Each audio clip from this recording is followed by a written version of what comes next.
Right, so Tony's going to talk about the secret of baiting up with a peeler, because I have to say that I don't know really. So well, you've got to sit there and you've got to peel everything off, all the small bits come off, all this bit, everything comes off. When I've been doing it, I've only been peeling the backs off, and that was it really. No, you've got to do everything.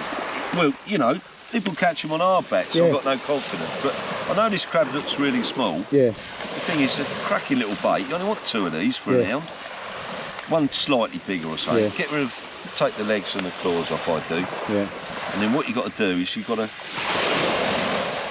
My little grandchildren were talking about the other day, they've got little fingers and they peel them all off and then they freeze them for my son. Yeah. But basically all this here, look, all this gristle, all comes off, everything comes off.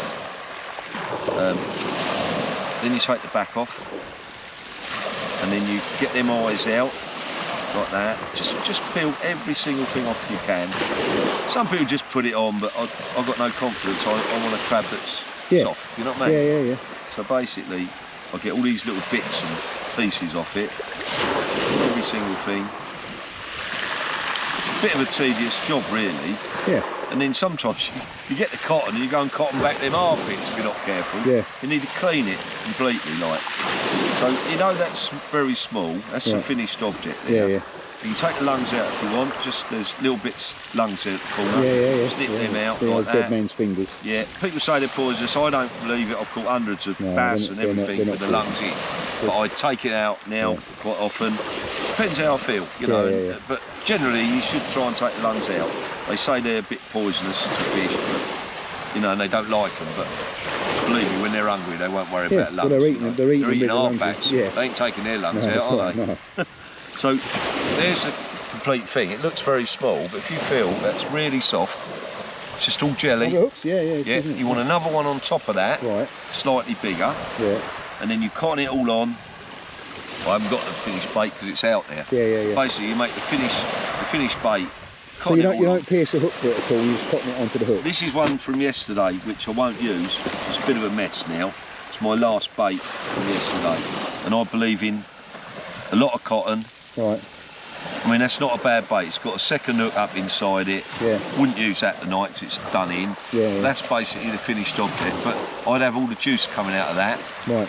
And then, I shouldn't say this on video, but I get a bait needle and I stab it all. Okay, before I chuck it out. Get some more juice out. And the more juice you can get coming out of that crab, the better. Right, okay. And that's a little bit of a secret because a lot of people don't know that. Right, okay. It just gets all that juice out. Yeah. What Tony showed me the other day, he's talking about bait needles. If you haven't got one, you can use the prongs also on your breakaways. Oh, right, okay. That's a good idea, isn't it? I do use the breakaway quite often, I'm lazy. Yeah. Then once you've got that juice out of it, another little tip, which again, off the record, I cotton that juice back into it. Right. The yellow juice, so it cottons it back into it again.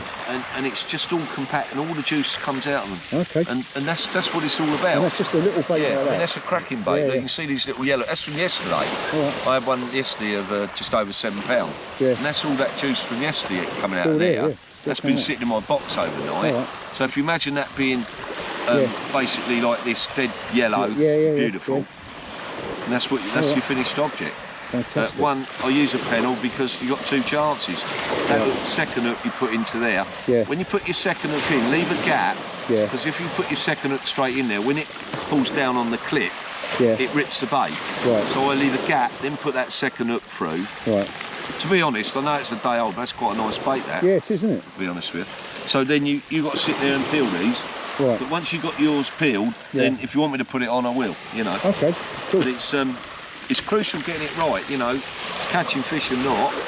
Yeah. And a lot of people, they just rush and tear.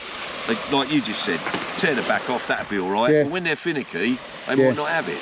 Whereas if it's pure soft, they're gonna come and grab it, and maybe even grab it again. You know?